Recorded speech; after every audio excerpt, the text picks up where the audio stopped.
What caused the sudden surge of the Western world's most powerful leaders to go to Afghanistan, this report continues, was to directly see the discovery by the United States military scientists of what is described as a Vimana trapped in a well time, which has already caused the disappearance of at least 8 the United States soldiers trying to get him out of the cave in which he has been hidden in the last estimated 5,000 years.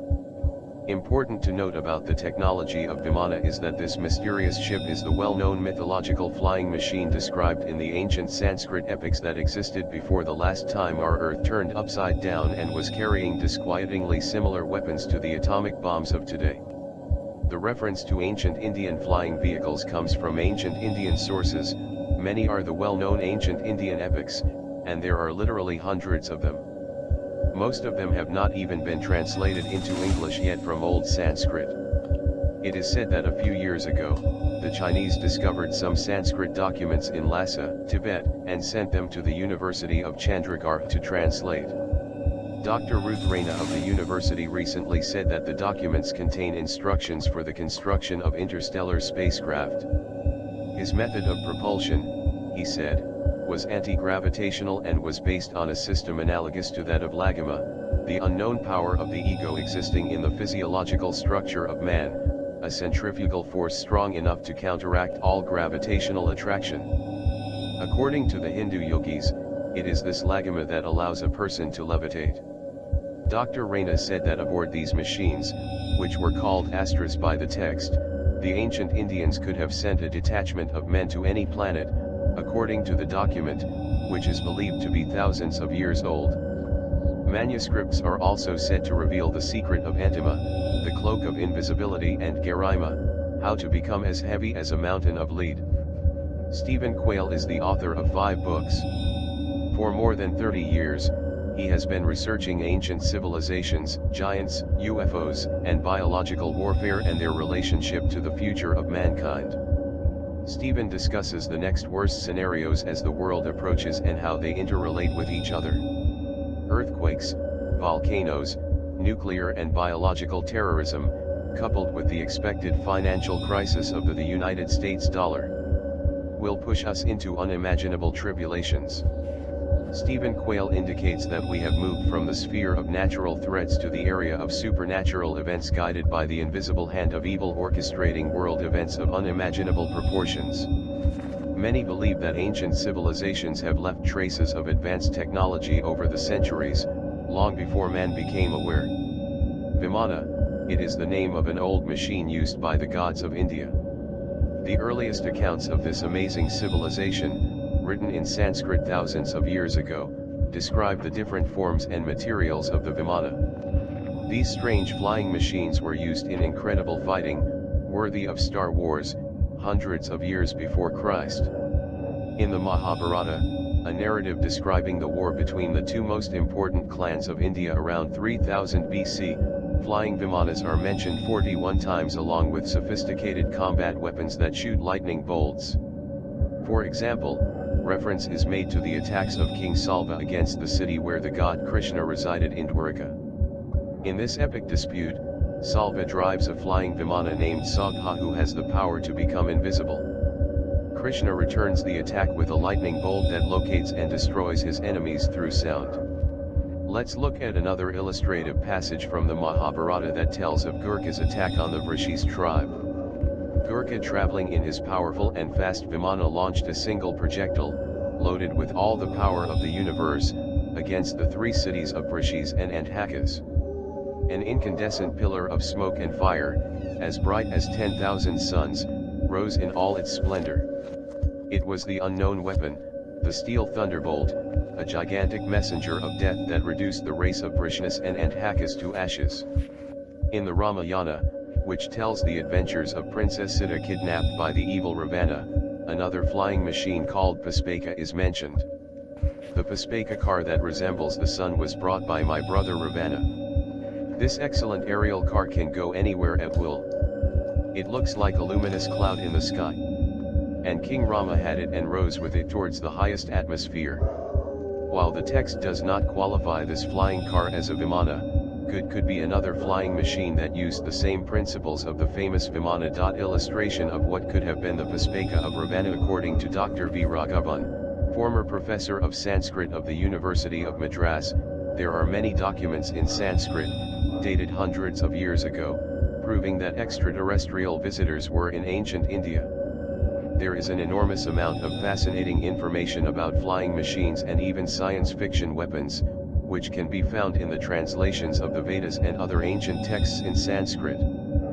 50 years of research have convinced me that there are living beings on other planets and that they visited Earth 4,000 years BC. There are not only stories about the aerodynamic qualities of these Vimana but also how they can be constructed. In the Ramayana it is indicated that it takes 16 types of metals to construct them, but here on Earth we only know 3 of them. Dr. Ruth Raina of the University of Chandigarh translated Sanskrit texts describing the anti-gravitational forces that which the yogis developed to levitate. According to their investigations, that same anti-gravitational force is the one that allowed the Vimana to move through the space.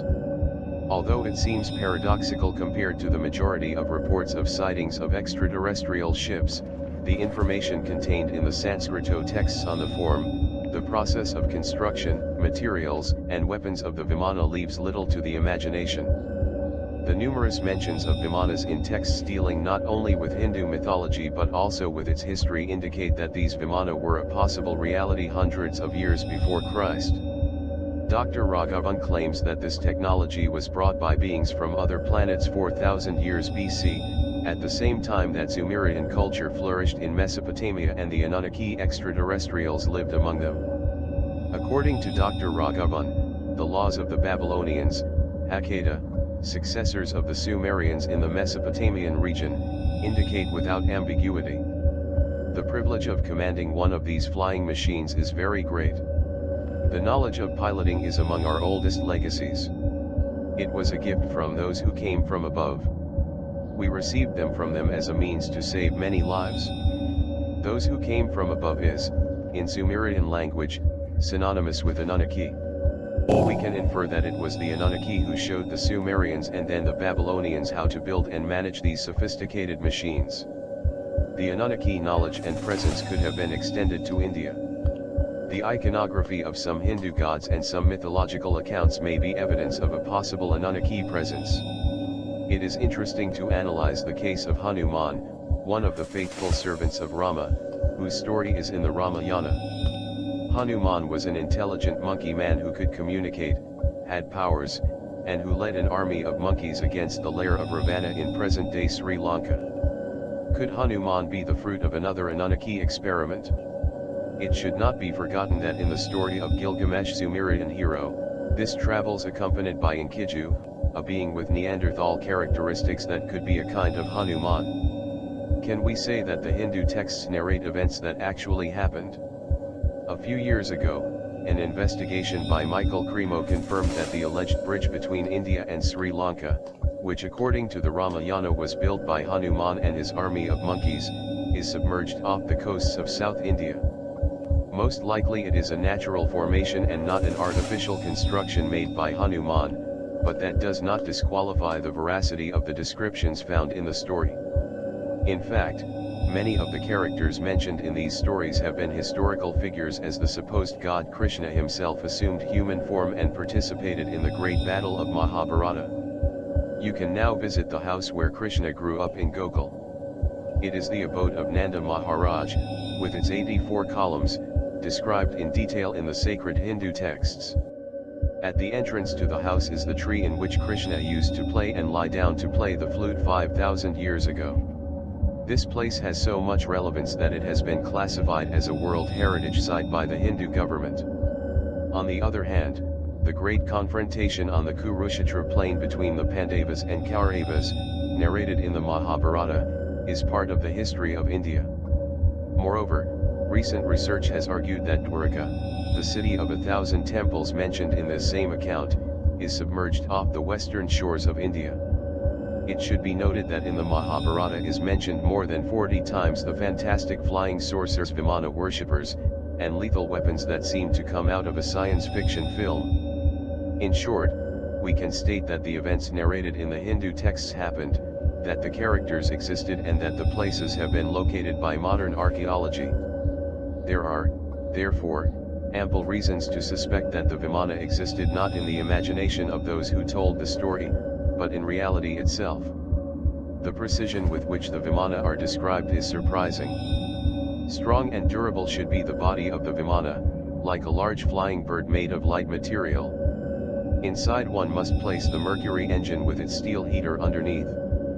Through the latent power in the Mercury, which puts the whirlwind in motion, a man sitting inside can travel a great distance in the sky. The movements of the Vimana are such that you can ascend vertically, descend vertically, and lean forward and backward. The stories about the Vimanas have been compiled and treated in books such as the Anti-Gravity Handbook by David Hatcher Childress. In this work, the techniques to construct the Vimana using materials such as graphite bars, copper coils or glass indicators are mentioned. For many ufologists, the Vimana are what we know today as flying saucers, and their crews are beings of other planets. Proof of this are the hundreds of texts, translated from Sanskrit, where these flying machines are mentioned. The specialists claim that there are still many other texts on the Vimana that have not yet been translated. Michael Cremo, as Schliemann the discoverer of Troy, assumes the veracity of the mythological accounts. Following descriptions of ancient Hindu texts, Cremo has found several of the places mentioned in these accounts. Works such as that of Michael Cremo, Forbidden Archaeology, reveal an unconventional history of the evolution of the human species. In it, the mythological and sacred elements have a historical value, something that does not admit the traditional history. Steve Quayle, the writer and researcher who affirmed that the Vimana's ships exist in 2011, Steve Quayle affirmed in the radio program Coast to Coast AM, that a Vimana ship was trapped in a cave in Afghanistan, causing the mysterious disappearance of at least 8 American soldiers. There is a war going on. China, Russia and the United States, everyone is competing to have the old Vimana technology in their possession, Quayle said in a statement. Radio show.